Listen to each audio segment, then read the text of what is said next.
The Tipping Point with Mike Tipton is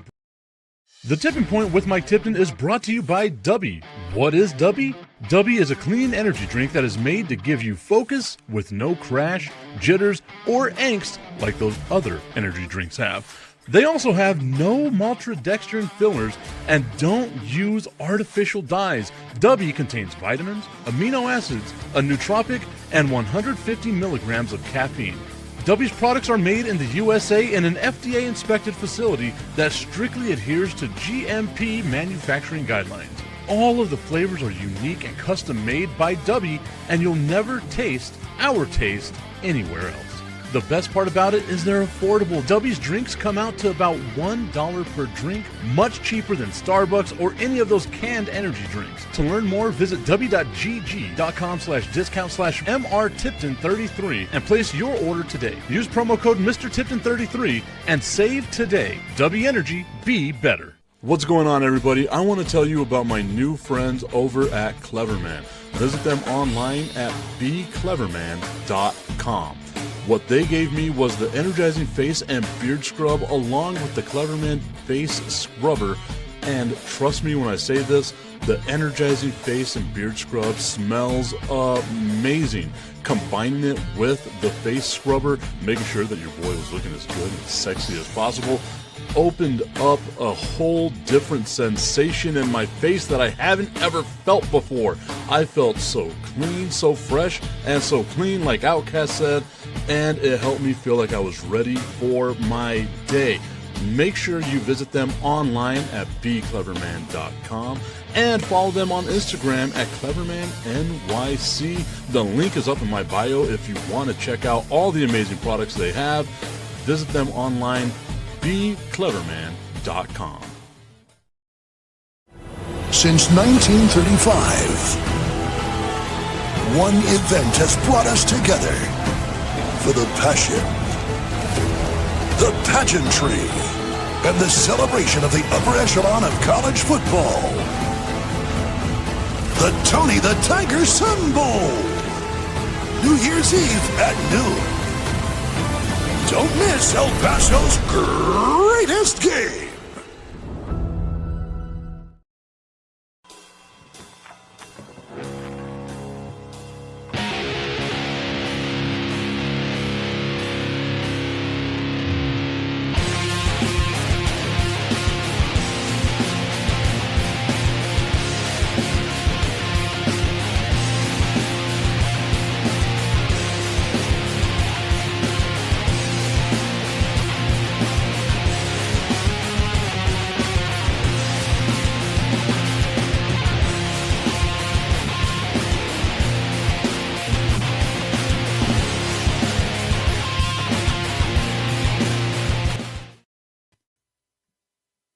What's going on, everybody? It's the Tipping Point with Mike Tipton, hanging out with you here on this Wednesday afternoon, hoping that everybody is having themselves a fantastic day so far. I am excited about some of the stuff that we've got. We're going to be talking about the college football playoff. We're fixing college football. That's what's happening here. We are fixing college football. Our guy, Tommy Cananza, tuning into today's show saying, what's good, Tip? What's good, Tommy? Hope that you're having yourself a fantastic day today, my friend. Happy belated birthday to your daughter turning 17. You got me thinking about that stuff because my oldest now is 13, which means 17 is right around the corner. And I'm not too sure how I'm going to handle that. Like I'm going to need help. Copious amounts of alcohol are going to be the way that I get through my children getting older. I don't want it to happen. It's a slow down time. Time needs to just slow the hell down. I am done with time moving as fast as it is. But you know what? Well, it's like that cliche, right? Like they always give you these cliche things. They'll like there was a thing that I had seen. It's like, what's the toughest part about raising a kid? It's like watching you grow up, and then it's like, what's the most rewarding part about raising a kid? And it's watching you grow up. It's that double-edged sword that we've got. Let me see. I got a message here from somebody. I believe the Crooked Commish. I know they've got a show going on right now. Does the Crooked Commish. I can't watch it though. Like he wanted, I guess he wanted me to watch or join the show. I'm not 100% sure on what it was. He didn't send me any links or anything like that today. So hey, I'm doing it today. A little bit later after the show, y'all can go hang out with the Crooked Commish, have yourself a good old time. They're going to be talking about fantasy football, and I don't think anybody at this point in time needs to take my advice on fantasy football. It's been absolutely atrocious. And I do not use that word lightly for how my fantasy football team has been. I hope everyone else's fantasy football teams have been better. Mine is just it's not good. I've got nothing to brag about. I've missed the playoffs in all 4 of my leagues, and in all 4 of my leagues, I was the first team out. Right, so like you got the 6 teams that make the playoffs. I'm number 7 in 4 leagues. The most annoying part of what I've got going on. It sucks. It really sucks occupying this space of fantasy football where I think, I'm halfway decent with fantasy football. Why do I feel like the aspect ratio? I don't like that. It's weird. I'm going to peel back the curtain a little bit here. StreamYard, which is the service that I use to do the shows and stuff like that, out this brand new thing that's called aspect ratio. It's a Mars studio, so I can be broadcasting 2 different aspects at the same time. I can probably also do it with Instagram. Now that I think about it, I just haven't really done much on Instagram. So maybe I should. Maybe that's the route that we got to go, right? Going the Instagram route. But like it has like these different ratios and things like that are going on. It's a weird one. It's a weird one. But you know what? I'm good with it. I'm happy. I'm excited. We're still doing the shows, learning different technology. An old guy learning new technology. Look at me doing all kinds of cool stuff. Look at that. It even shows me whenever I retweet my own broadcast. Look at that. I love that. Awesome. Good stuff going on there. I had mentioned it earlier. There was a lot of issues, and Tommy, I want to get your thoughts on this. There were a lot of issues that people had with the college football playoff. Whether or not Alabama, a 3-loss Alabama team, belonged in the college football playoff over a 10-2 Notre Dame. Now you can say, Tip, Notre Dame doesn't belong in because they've lost 2 games on their schedule that were against the only 2 good opponents they played. They beat the brakes off of Pitt, but Pitt wasn't really that good of a school. Who did Notre Dame beat? And their schedule just wasn't something that you would really write home about. You know what I mean? Like it just wasn't something that anybody would get excited about. Then you look, on the juxtaposition of, well, the playoff committee let in two group of 5 teams in Tulane and James Madison. And I have to sit here and think to myself, I think we can all say with as much certainty as possible that it doesn't matter if JMU and Tulane are in the college football playoff, because I don't think anybody really thinks that Tulane has a legitimate shot at winning the college football playoff. I don't think anybody out there thinks that James Madison has a legitimate shot of making a deep run in the college football playoff. I don't think anybody believes that. So I sit back and I think to myself, why is it that we have to genuflect to these group of 5 teams? And I mentioned this on the Sun Bowl selection show on Sunday. Thank you to the people that tuned in for that show. That I understand Notre Dame's gripe, because for 6 weeks, basically, you were told you're better than Miami, despite Miami having the head-to-head. Right? You're better than Miami, despite Miami beating you the first game of the season. Right? And if I'm Notre Dame, I'm saying to myself, okay, I'm sitting pretty. I'm in the playoff, right? Like that's all I want to do. Just make it to the dance. I've got this. It's Miami that needs help to get in. Well, BYU loses 2 losses this year for BYU to the best team in the Big 12, the Texas Tech Red Raiders. And you kind of have to sit back and say to yourself, okay, well, BYU lost. I can understand them not being in the playoff. Now that puts Miami and Notre Dame right next to each other. And for 6 weeks, a month and a half, I've been hearing that Notre Dame is better despite the fact that Miami beat them. And then comes Sunday, and we get the curveball of all curveballs of Miami's in the college football playoff and not Notre Dame. So I can understand Notre Dame getting upset. Tommy Canazza saying, my Sooners are in, LOL, no issues here, JK. But yeah, I would have put some of the big programs in over the 2 group of 5s. And I know it's an unpopular thing whenever I say this type of stuff. I don't think the group of 5 belongs. Like, you cannot convince me that any of the teams in the group of 5 are legitimate contenders. Like, I just do not believe that at all. And the college football playoff shouldn't be, shucks, you guys did awesome. Congratulations on being in the college football playoff. That's like, it's not the participation trophy. And to tell me, I'm going to look up the rankings because I want to get this right.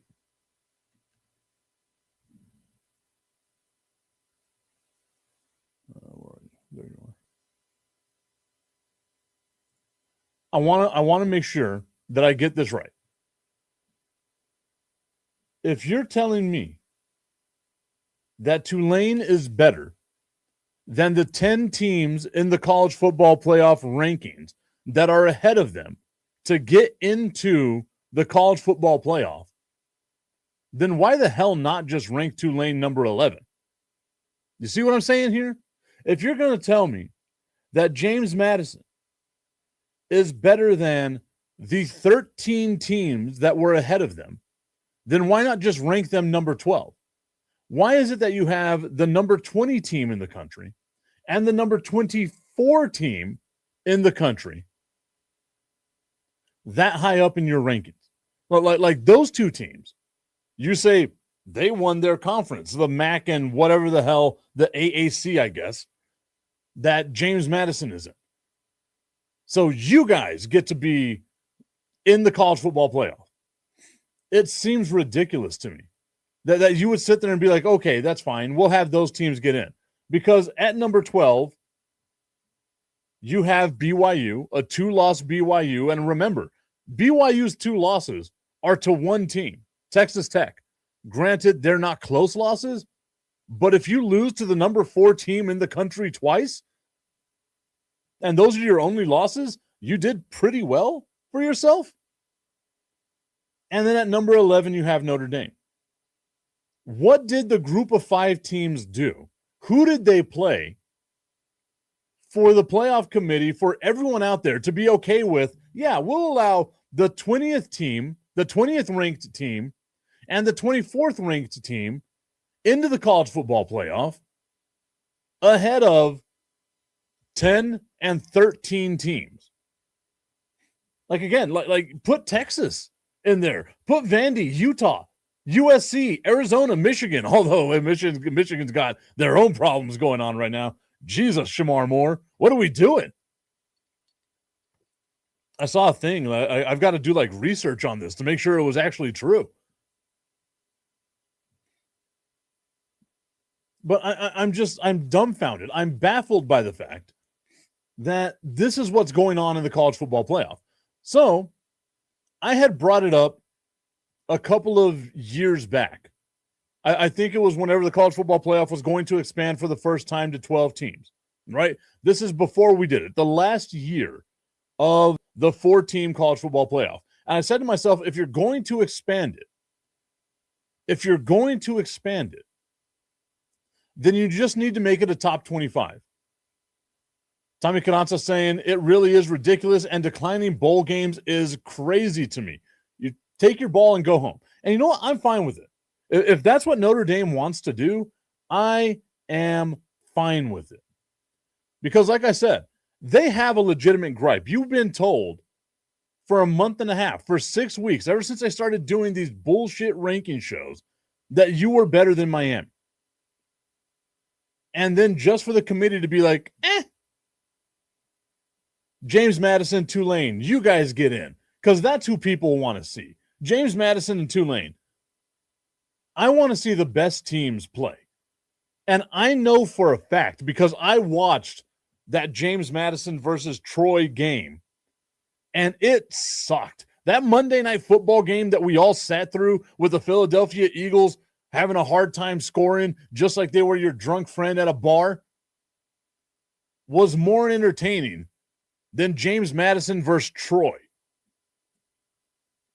But yeah, let's get James Madison and Tulane in here. They deserve it. So again, I took it upon myself to create a nice little graphic here. Well, I want to look at Tommy's comment here saying, I just wonder if they asked the kids what they wanted to do, because I don't think it's fair for the seniors who are not going to go to the NFL, and this is the only chance that they'll get at a bowl game.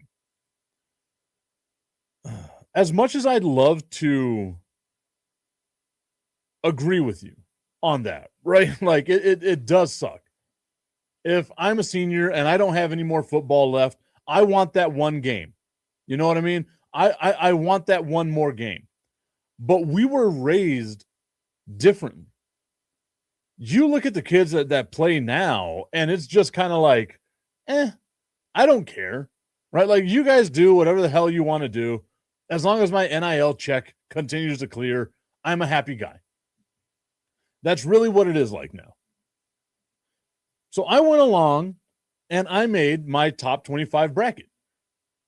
And it has the first 4 teams: Indiana, Ohio State, Texas Tech, and Georgia. They get bye weeks. But in order to make this work, the top 7 teams have to get a bye week. And I'm fine with that, because that's Texas A&M, Ole Miss, and Oregon, right? I am perfect with that. You give the big bowls, obviously the Rose Bowl, the Orange Bowl, the Cotton Bowl, you give those bowls priority, right? Like they get the later rounds of the playoffs, the quarterfinals, semifinals, and finals of the playoffs. That's where those bowls belong. And then you give the smaller bowls their shot, right? Like people keep talking about, wow, that wasn't supposed to happen. People keep talking about the fact that nobody cares about these bowl games, right? Like Augustine, super loud, as he always is, about this stuff, right? So I got to look up how I'm going to do this. This is going to be an interesting one. I've got to get my graphic back up. This is the downside of having to work before doing the show, is I've got to try to figure out the rankings that I had. I might need to get my laptop in here, but we might do that a little bit later. But what you see here, and I'm just going to go ahead and bring it up. I'm trying to remember how these rankings and stuff went.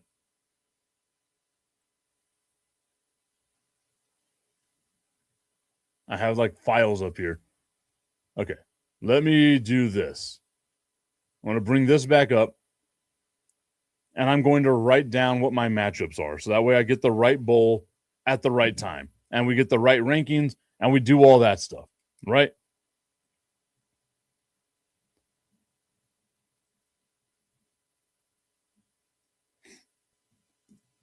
So the first one up would be Arizona State, or Arizona rather, versus USC. Arizona versus, and we would put them in, and I did this just based off of normal bowls that are available, right? That's all I did it off of, was like the bowls that we have that are available. I gave the more historic bowls a little bit of love, because I believe that the older bowls deserve a little bit of love. So I gave the Las Vegas Bowl Arizona and USC, which would be a fun matchup, right? And it would actually have more people watching because it's a playoff game, the Las Vegas Bowl. And then I said to myself, let's get rid of that. What would the next bowl be? Right? Like what could our next bowl be? And it was, as I try to find it, I'm stalling here because now I got to go through files because I swore I had this saved correctly, but I guess I didn't. The next one would be the Rate Bowl, which would have Utah versus BYU. That Southern Cal and Arizona matchup would be your 16-17 matchup, right? So they're taking on each other. They are the worst of the worst, the closest matchup that you can get.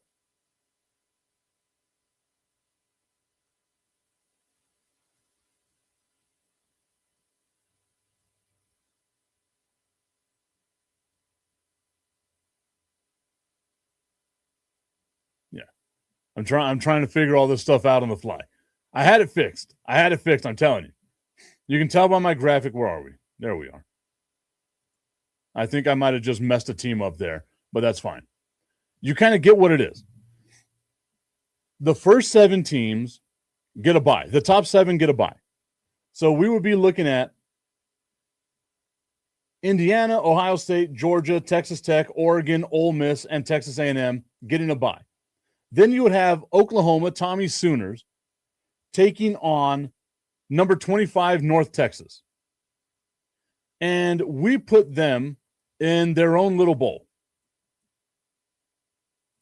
The bowl that I had for Oklahoma and North Texas was the New Orleans Bowl, right? That would be fun. Again, another playoff game. We're getting more football. We're making these bowls more relevant because who the hell is going to watch the New Orleans Bowl? Let's see who's in the New Orleans Bowl this year.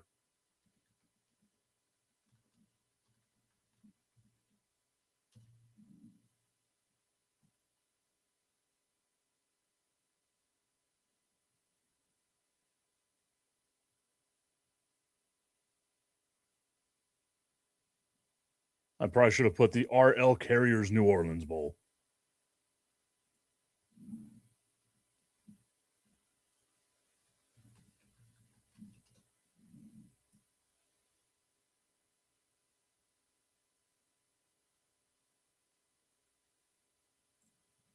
Jesus Christ, they don't make it easy to find out who's in it.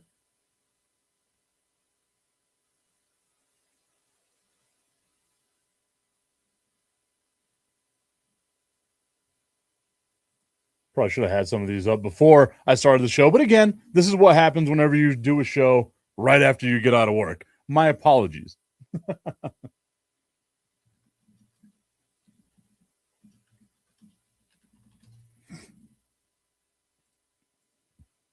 Oh, there's a Coca-Cola Bowl? I didn't even know that.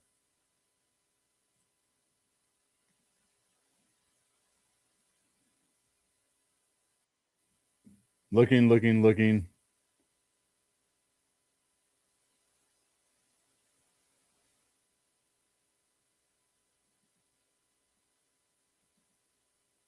Okay, so in the New Orleans Bowl right now is Western Kentucky and Southern Miss.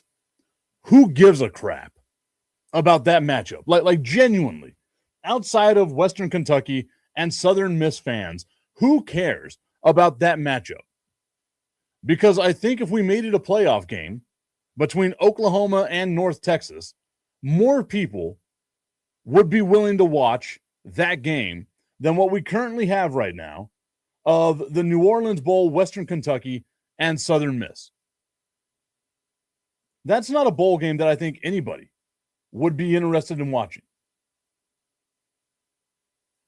Then you would have your 9-24 matchup between Alabama. Let's see if I can find it.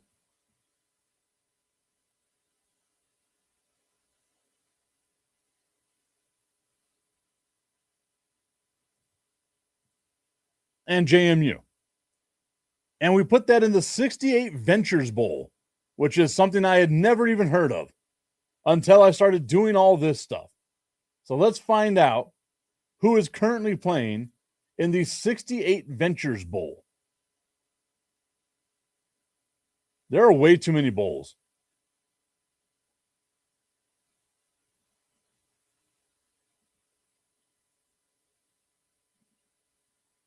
Jesus Christ, where is this bowl? I know I'd seen it earlier.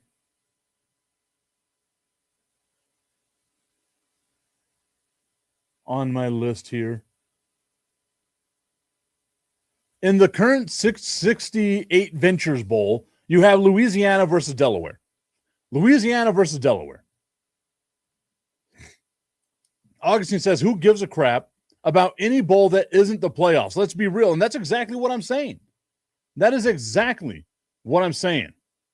Jesse Carter saying, watching from a hospital room loaded on morphine. Love you, Brobert. Got nothing but love for you too, my guy. Hope that you're doing okay. That makes me worried about you, Jesse. Hopefully everything is going well with you. I know morphine is fun. So we got that working for it. So let's make this game, the 68 Ventures Bowl game, a playoff matchup between Alabama and James Madison.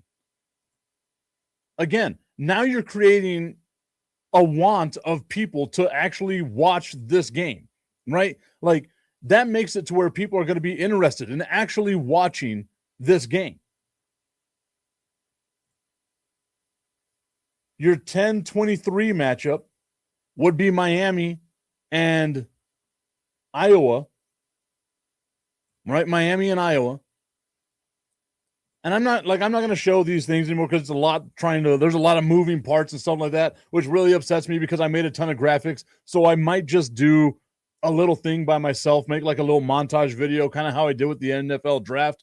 And then I'll add that on social media. I'm just not going to do it right now because there's a lot of moving parts and I don't like the way that it's going right now. My apologies sincerely. You know what? That's a better view.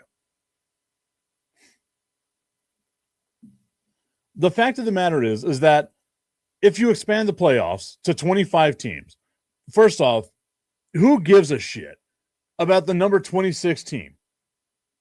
I don't even know who the number 26 team would be because I don't think anyone cares about that type of stuff, right? Like, it would all be about just making it in the top 25. If you're not good enough to be in the top 25, you don't get to complain. End of discussion. Enough of this bullshit that the college football committee has done, where we're snubbing out teams like BYU, teams like Notre Dame, Texas, Vanderbilt, Utah, USC, Arizona, Michigan, and Virginia, so that we can have Tulane in just because Tulane won whatever conference Tulane is in. Then you're missing out on Houston, Georgia Tech, and Iowa to allow James Madison in, because James Madison is a good team. Give me a break. Neither one of those teams, Tulane nor James Madison, have a legitimate shot at winning the college football playoff. And every single one of us knows that.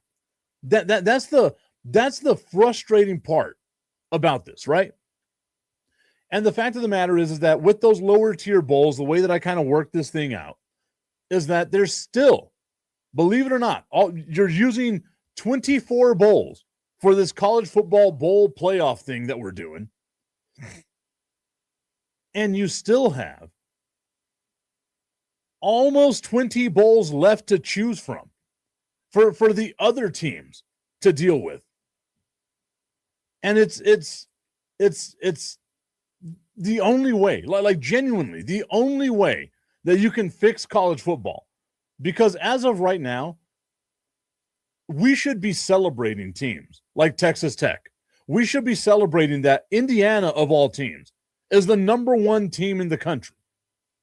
We should be like, man, look how awesome this run was for Ohio State, for Georgia, the way they dominated Alabama. That should be what's leading the headlines right now. Not, oh, look at Notre Dame taking their ball and going home like a bunch of little bitches because things didn't go their way, because they scheduled a bunch of Pop-Tarts after they had 2 games against really good teams and they wound up getting their ass kicked. And now we have 2 group of 5 teams that literally nobody cares about outside of their small fan group that have no shot at winning the college football playoff. Ooh, I got heated. Got a little heated there. My apologies. But you know what, Augustine? You're right. It's time for Just the Tip. I just want to put the tip in. It's time for Just a Tip. That would make me uncomfortable. Promise that it ain't too much, but just enough. Just a tip. Just a tip. Just the tip. Just the tip. It's time for Just the Tip.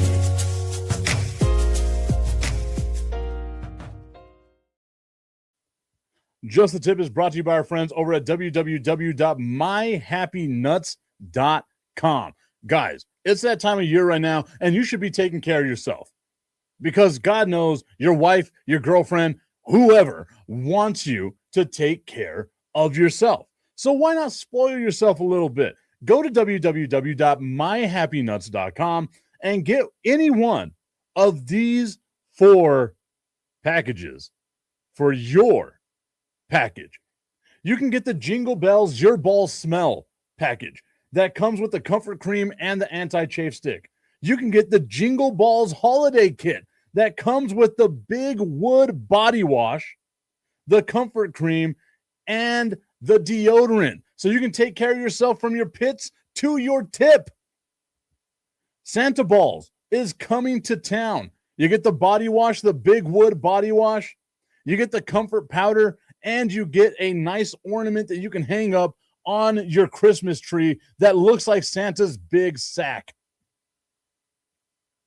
And of course, if you're really feeling it, guys, you can get yourself the Santa's Big Sack Bundle. It comes with the deodorant. It comes with the Big Wood body wash. It comes with the comfort powder and, of course, the comfort cream. www.myhappynuts.com. Use promo code Mike Tipton at checkout and save on all of your male grooming needs.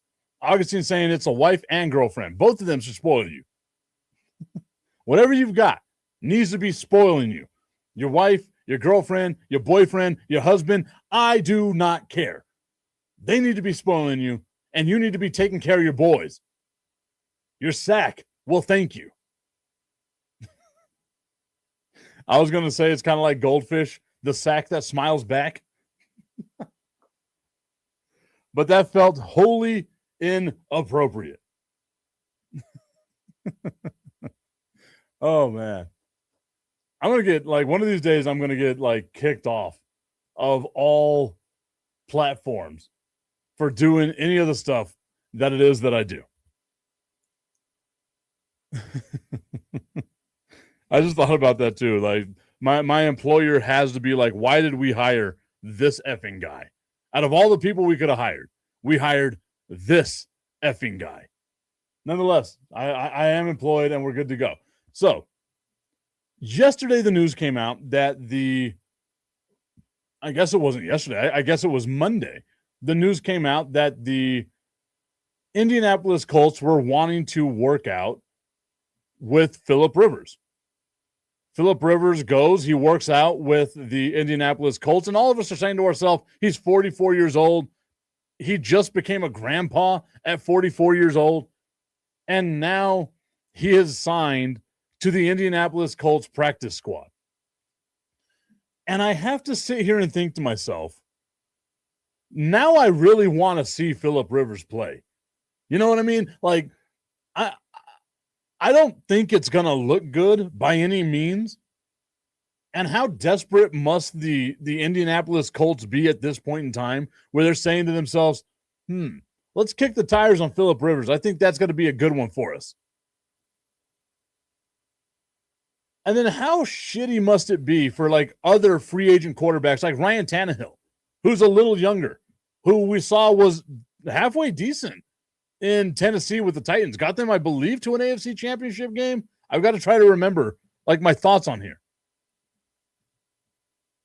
Or like any of those young rookie quarterbacks that are free agents right now. Like, how shitty must you feel that the Indianapolis Colts looked at the entire landscape of quarterbacks that are out there and available, and they said to themselves, we're going to go with the 44-year-old guy who just became a grandfather. We're going to have a grandfather playing in the NFL. Again, he's on the practice squad. He's probably just going to be in a mentorship role with the Indianapolis Colts. But I need and want the chaos of a situation where Riley Leonard isn't ready to go. Nobody trusts Trent Richardson. And now the onus of trying to save the season for the Indianapolis Colts falls square on the big burly shoulders of Phillip Rivers. I need that in my veins. And the crazy part about it is, what if Phillip Rivers comes in and is actually halfway decent?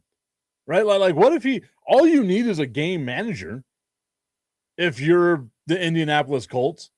Like someone who's not going to make mistakes, who's going to make the smart throw. And you figure a rookie quarterback or I guess he's not a rookie, a second-year quarterback. No, he's a rookie, right? Riley Leonard. He's probably going to get rattled in certain situations. He might throw interceptions. He might lose the ball. Something might happen here.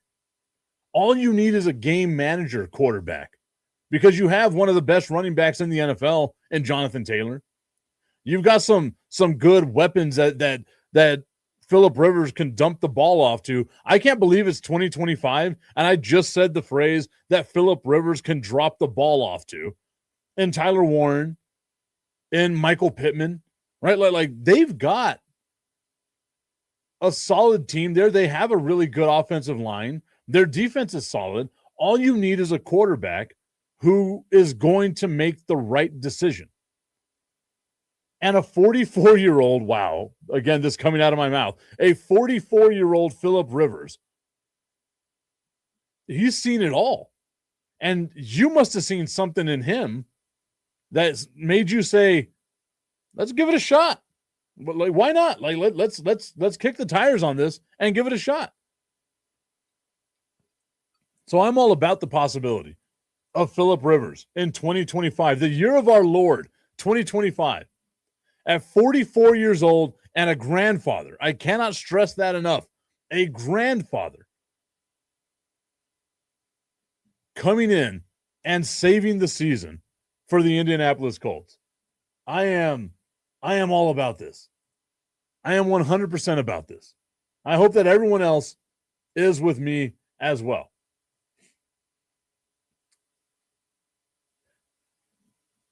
Sharon Moore's in trouble, guys. I don't know. I hope that you all have been keeping up with this. I don't know necessarily who has been keeping up with this, but ahead of Michigan playing Texas in their bowl game, Sharon Moore, the coach at Michigan, now ex-coach at Michigan, over the last couple of hours, was fired. And as of just a few minutes ago, reported by ESPN's Pete Thamel and Dan Wenzel, he was detained by police in Saline, Michigan, and was later turned over to a second area police department for investigation into potential charges. Quote, the City of Saline Police Department assisted in locating and detaining former University of Michigan football coach Sharon Moore. The department said in a statement released to ESPN, Mr. Moore was turned over to Pittsfield Township Police Department for investigation into potential charges. The article goes on to say the University of Michigan fired Moore as its football coach earlier Wednesday following an investigation into Moore's conduct with a staff member. UM head football coach Sharon Moore has been terminated. Quote, this is all quote, UM head football coach Sharon Moore has been terminated with cause effective immediately, the school said in a statement. Following a university investigation, credible evidence was found that Coach Moore engaged in an inappropriate relationship with a staff member. The conduct constituted is a clear violation of the university policy, and UM maintains a zero tolerance policy for such behavior. That is absolutely wild. Augustine hitting us with a deep cut from El Paso, saying that he got Jason Rabideau vibes from this. For those of you that don't remember, Jason Rabideau was the former head coach at the University of Texas at El Paso basketball program. I believe the first head coach, Augustine, you can correct me on this, but I believe he was the first head coach following the retirement of Don Haskins. If not, maybe the second head coach following the firing or the retirement of Don Haskins.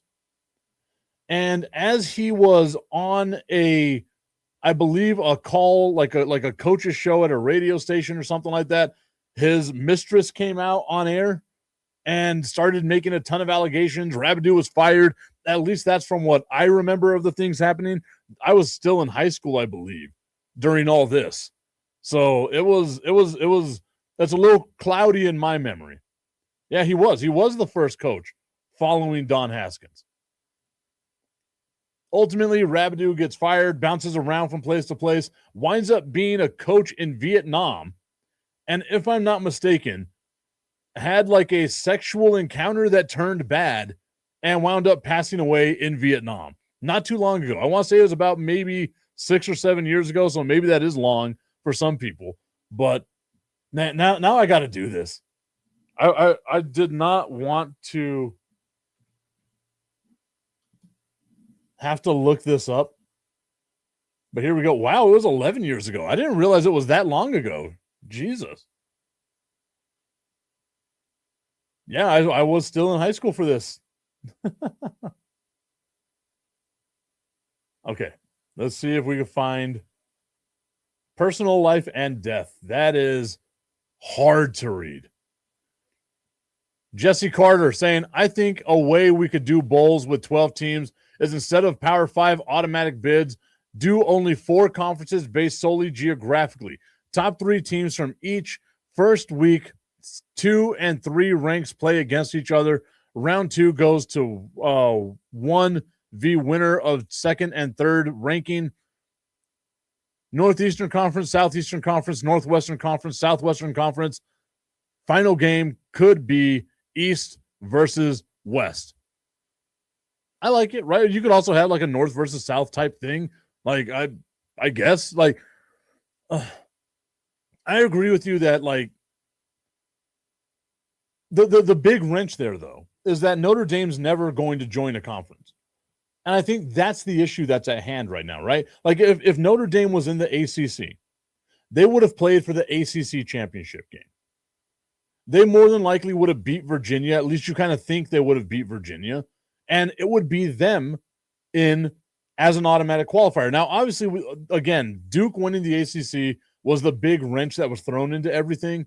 But, man, it's just right now, and even whenever they expanded to 12 teams in the college football playoff, it wasn't going to be perfect. And it's not perfect. And it's hard to come up with a perfect scenario, right? Because now you have to think about how would the structure of a north, south, east, west type of division go, right? Like who would be in these divisions? What teams are going to be kicked out of these divisions? How many teams are going to be in the divisions? And I'm with you on the fact that not everybody belongs in the Power 5 conferences, which is why I think college football presents itself in a different way for the European model of relegation, right? I think if you came up with 16 teams, and Jesse, I might work on this tomorrow. So this might be something we talk about in the future. But if you work on 4 divisions of 16 teams each, the worst team of that division, and then you have 4 divisions of like 4 subdivisions that follow those 4 major divisions, and now you can promote the best team from, this conference. Subdivision A gets to go into Major Division A. The worst team in Major Division A gets sent down to the Subdivision A, right? Like, I feel like you can do that with college football better than you can with the NFL, better than you can with Major League Baseball or anything of that nature, right? And Augustine I know you're a soccer fan and you're all about, the European model of relegation. I feel like with the NCAA, that's how they get their power back, because right now it's just whoever is doing whatever and you go on your way out, right? Like, let's get rid of the computers. Let's get rid of the committees. Let's have these teams play and let's have them rank against each other, right? Your non-conference schedule can be whoever you want it to be. And then the rest of it is just within the conference, right? Like, I don't want to see these 4 conferences play against each other and then, spoil it for everyone else, right? Like, because I think that that's what a lot of this boils down to too, is now if you're in the SEC, you have to schedule a couple of ACC teams there because we care about strength of schedule and all this other bullshit that kind of surrounds college football right now. If you just make it black and white, wins and losses within your division, and hell, we can break it up like there's other ways we can break this up. I'll work on it a little bit more because I think thinking it out right now, you can come up with a bunch of different plans. But I really like that idea, Jesse. And I like the idea of having promotion and relegation, right? Like you have to reward. You want to reward a James Madison for being a group of 5 winner. I am 100% with that. But they do not belong in the college football playoff. They are not going to win the national championship. So reward them by moving them up. Now it's up to them. Let's sustain this growth and stay within the major conference, within the major division, or else we get relegated. I'm with it. Relegation would work perfectly in college football. I think that's going to be our next thing that we do, is that we work within that structure. Augustine saying, brilliant, it can work. Jesse saying, amen, brother. The structure is already there. I'm with you. I feel like this is going to be the way, right? Like, this would be the way that fixes college football. You keep your 12-team playoff, 3 teams, like Jesse said, from each one of the divisions. We'll call it like a conference, right? We'll break it up like the AFC and the NFC, the Eastern Conference and the Western Conference, with the Northern Division and the Southern Division. Their champions, the champion of the South and the North meet, they play against each other. The champion of the South and the North on the West play against each other. That champion plays in the national championship. I am about this. And it all comes down to wins and losses. How you do in your conference. And now you can break it down to like, okay, well, we can get strength of schedule within our conference, right? The tiebreakers and all that stuff are there. It works out perfectly, especially with a 12-game season. You know what? I'm going to have to write it down because this is what I'm going to wind up doing in my off time.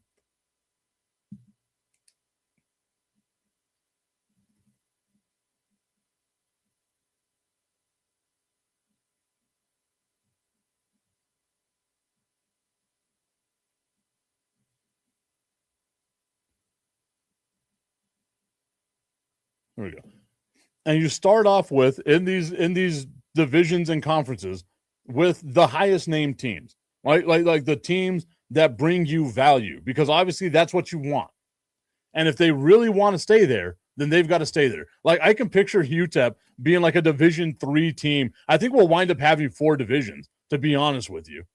But I can see a scenario where, and again, right? Like, is Texas Tech being this good a flash in the pan? Or is it, the stepping stone they need to propel themselves to something else? Reward James Madison.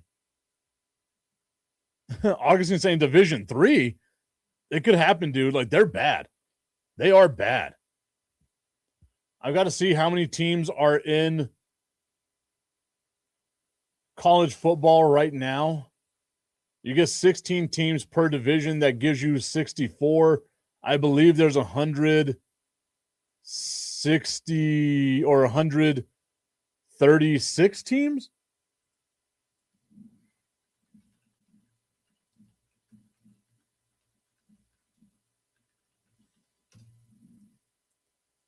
Man, I'm good. 136.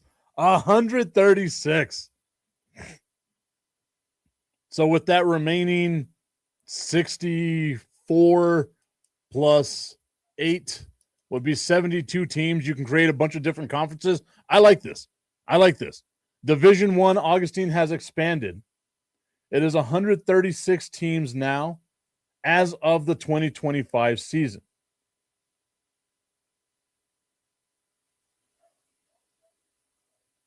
Or, no, yeah, 136 teams as of the 2025 season. 136 teams in Division 1 right now.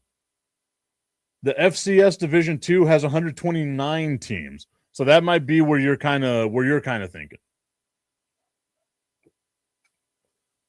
You lose points if you schedule a Division 2 team like an FCS team. You lose points. I like what we're like. I like this. We're fixing college football, guys. Maybe that's what we need to do. Now that I'm a front office sports guy, which is still so funny to say that my goofy ass is a front office sports guy. Now that I'm a front office sports guy, maybe once I'm done with my master's degree from Texas Tech, get into like athletic departments and stuff like that. We start planting the seed. We start planting the seed, guys. We can do this. We will change. The Tipton Sports Broadcasting, along with the people that have supported me over the years, we are going to change college football. I believe it within my soul. Man, that's going to be good. Tommy Canazza saying Mike Tipton for Cowboys GM. I'm not going to lie. That is my goal. Like I want to become the general manager of a professional sports team or an athletic director of a Division I college. Like that is my goal. I know it's late in life for your boy, but if there's one thing I do, it's I set a goal and I find a way to achieve it. So now I've had this goal just planted within me because it was weird looking at my employer's website and seeing front office staff, Mike Tipton being there. And it was like, wow, I didn't even think about that when I accepted the job, that I am going to be a front office manager of a professional sports team, which is just mind-blowing to me. Because if you would have asked me, hell, 5 years ago when I got laid off from iHeartRadio, what I was going to do, I would not have said this road that I have meandered over the last 5 years. And thank you to those of you, Tommy, Augustine, Jesse. I know you've been there from time to time whenever you can, my guy. A bunch of the others out there as well that have supported this weird meandering road of mine. Thank you. Thank you. Let's see where it goes over the next couple of years. Mike Tipton, Cowboys GM. I like the ring of that. It might happen whenever I'm 82 and senile, just like Jerry, and we can just keep the cycle going. I am with this, Tommy. Let's make it happen. I'll be drafting players that died. Let's get Emmitt Smith back in here. He's got to have a great grandson by now. That is wild. Maybe I should be a little more mature, given what's happened in recent times. Oh, well. I'm good. We're good.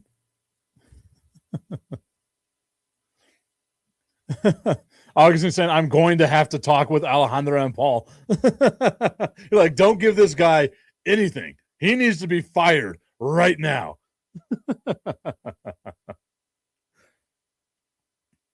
Granted, like what I'm in charge of is like yay big in the grand scheme of everything, but I'm good with it.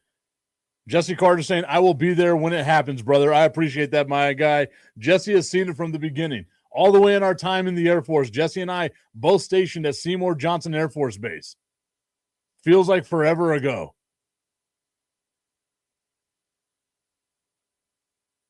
Augustine saying, and by the way, your front office now, what about those unis for the kids? I cannot push those things through, my guy. I've asked.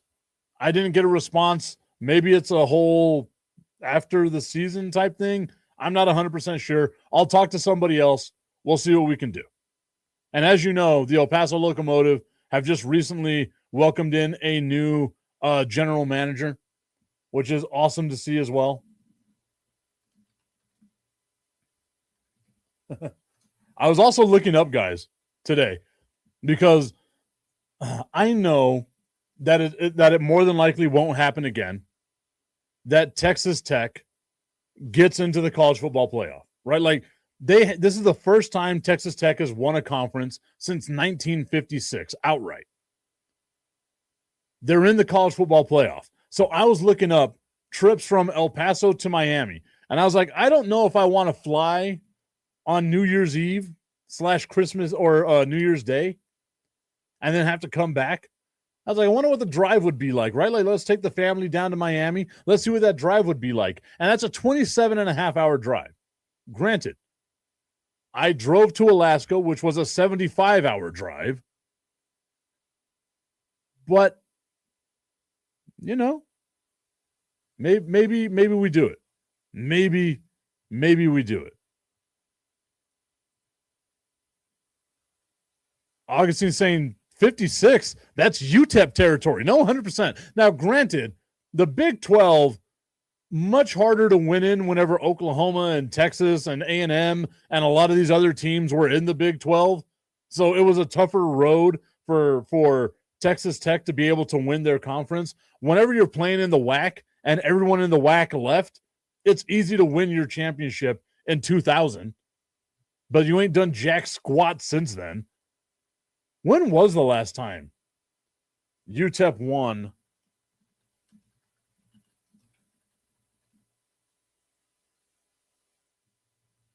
their conference champ? I want to say it was 2000, right? Yeah. Oh, wow. Augustine. I did you know that? You had to have known this.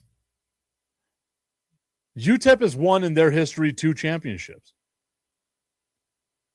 They won a co-championship in 2000 in the WAC.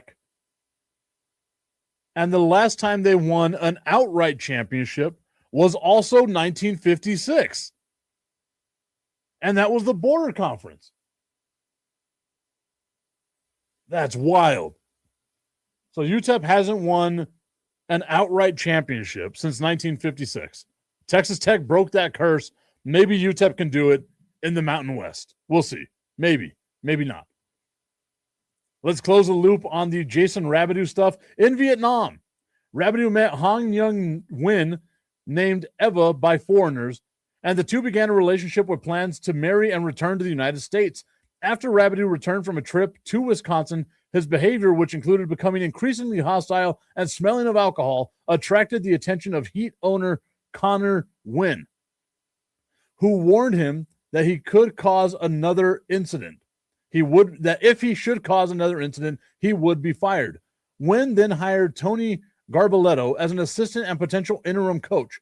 During games, he appeared to be unstable and dizzy. During his final games against the Warriors, he attempted to draw up a play but was unable to, and Garbaletto had to explain the play. The day after that game, Rabideau was found by Eva in the kitchen with cuts on his arms and his head and died while in a local taxi cab. His death certificate listed the reason of death as traumatic brain injury. Toxicology reports revealed that Rabideau had been sober at the time of his death. Man, what a sad story that was. But I said I had to read about it because I knew that it had happened in Vietnam. I just needed to get the details on it. All right, everybody, I want to thank you so much for tuning in to today's show. It's been an absolute blast. I hope I will see you all tomorrow. Short show tomorrow because of Thursday Night Football, but we'll see you all then. Have a good night, everybody.